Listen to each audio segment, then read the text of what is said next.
முன்னாள் அமைச்சர் பொன்முடிக்கு விதிக்கப்பட்ட 3 ஆண்டுகள் சிறை தண்டனை தற்போது நிறுத்தி வைத்து உத்தரவிடப்பட்டிருக்கிறது. இதன் மூலமாக அவர் மீண்டும் எம்எல்ஏவாக பதவி வகிக்கலாமா, அமைச்சர் பொறுப்பை ஏற்கலாமா, திருக்கோவிலூர் சட்டமன்ற தொகுதி காலியானது மீண்டும் மாற்றி அறிவிக்கப்படுவதற்கு வாய்ப்பு இருக்கிறதா? இது குறித்து ஓய்வு பெற்ற நீதியரசர் வள்ளிநாயகம் நம்மோடு இணைந்திருக்கிறார். அவரிடம் கேட்கலாம். சார் வணக்கம். சார் வணக்கம். வணக்கம் சார். வணக்கம் சார். முன்னாள் அமைச்சர் பொன்முடி மீது 2006, 11 ஆகிய ஆண்டுகள்ல அவர் அமைச்சராக இருந்தபோது வருமானத்துக்கு அதிகமாக 1,72,00,000 ரூபாய் சொத்து குவித்ததாக வழக்கு தொடரப்பட்டு உயர்நீதிமன்றத்தில் 3 ஆண்டுகள் சிறை தண்டனை, ஒரு 50,000 ரூபாய் அபராதம் அவருக்கும் அவர் மனைவிக்கும் விதிக்கப்பட்டது. அந்த தீர்ப்பு வாசிக்கப்பட்டது. அதை எதிர்த்து அவர் மேல்முறையீடு மனு தாக்கல் செய்து இன்று அந்த தண்டனையை நிறுத்தி வைத்து உச்சநீதிமன்றம் உத்தரவிட்டிருக்கிறது.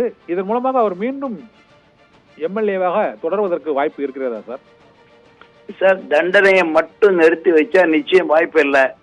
தண்டனையும் குற்றவாளியின் தீர்ப்பு கொடுத்ததையும் சேர்ந்து நிறுத்தி வைக்கணும். That is conviction as well as sentence ரெண்டையும் ஸ்டே பண்ணாதான் he can again become MLA or minister. நீங்க சொல்றத தண்டனை மட்டும் தான் நிறுத்திருக்காங்க. அதுதான் வழக்கம்.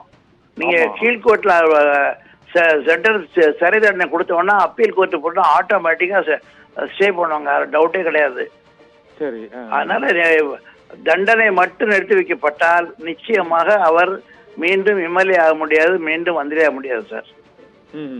ஆனா இது போல இந்த ஊழல் தடுப்பு சட்டத்துல லஞ்ச ஒழிப்புத்துறை வழக்குல தண்டனை விதிக்கப்பட்ட ஒருவருக்கு இது போல நிறுத்தி வைக்கப்பட்டிருக்கிறார் சார். தண்டனை இது போல உச்சநீதிமன்றத்தால் உயர்நீதிமன்றம் தண்டனை விதித்ததை உச்சநீதிமன்றம் இது மாதிரி இந்த ஊழல் வழக்குல தண்டனை நிறுத்துறது formal sir. Please understand that.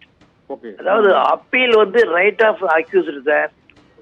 இப்ப இவர் நம்ம சுப்ரீம் கோர்ட், அதாவது ஹைகோர்ட்டுக்கு மேல அப்பீல் ஒன்லி சுப்ரீம் கோர்ட். ஆமா. அப்பீல் ஃபைல் பண்ணோம்னா ஆட்டோமேட்டிக்கா ஸ்டே கொடுப்பாங்க. அது சென்டென்ஸ் மட்டும்.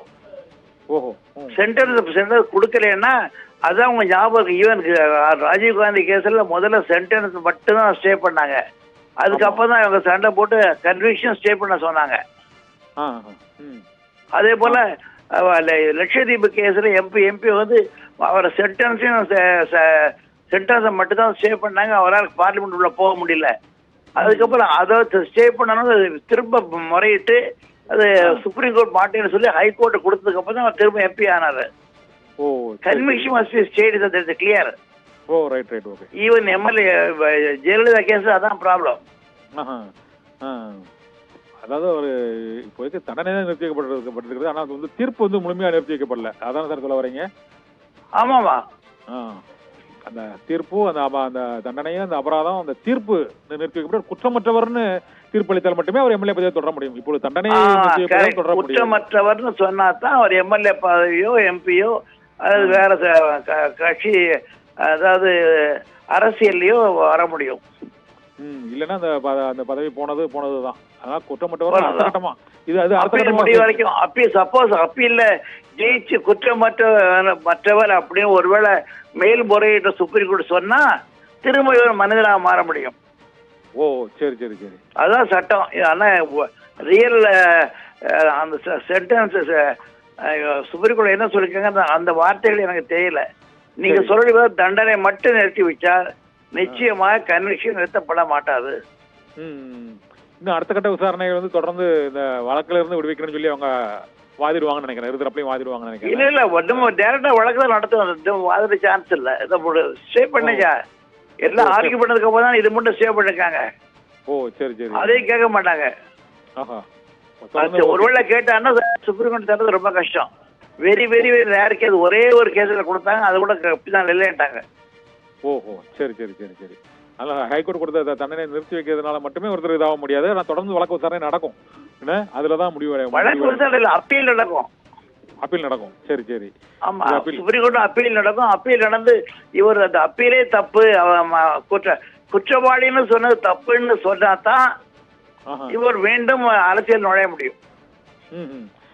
இல்லன்னா அப்படியேதான் தொடரும். ஆனா இப்போதைக்கு இந்த சிறை அடுத்த 6 ஆண்டுகளுக்கு அவர் அரசியல் பக்கம் வர முடியாது.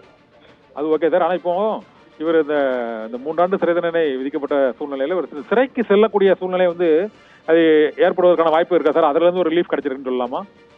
அது கிடைச்சிடலாம். சிறைக்கு செல்லக்கூடியதை வேணாண்டாங்க. மாட்டாங்க. சரி சரி சரி. நீ சிறையில போவேனாப்பா, வெளியே வந்து என்ஜாய் பண்ண பரவாயில்ல, ஆனா அது இப்போ குற்றவாளி இல்லைன்னு இப்ப நாங்க சொல்ல முடியாதுன்னு சொல்லிட்டாங்க. Okay sir, okay sir, okay sir, நன்றி சார். இந்த வழக்கு தொடர்பான இந்த தீர்ப்பில் உள்ள முக்கிய அம்சங்கள் தொடர்பாக தெரிவித்தமைக்கு மிக்க நன்றி.